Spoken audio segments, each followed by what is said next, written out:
They are stories about family members, and they're mostly very eccentric people. So one story is about a great aunt who died of tuberculosis, one of Abraham Tannenbaum, my great-grandfather's sisters, died of tuberculosis, and when they buried her, after they buried her, she haunts the other members of the family.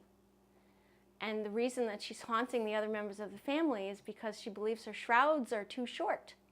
So you bury a person in the Jewish tradition, it's just a plain pine box, no clothing, but a burial shroud.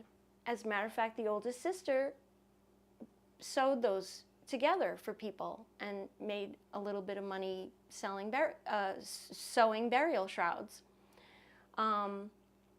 So this particular aunt felt that her burial shrouds were too short, and so she haunted the members, her sisters and brothers and other members of the family, until they went to the rabbi and got a quorum together, dug her up, and provided her with a longer shroud, and then she stopped haunting everyone.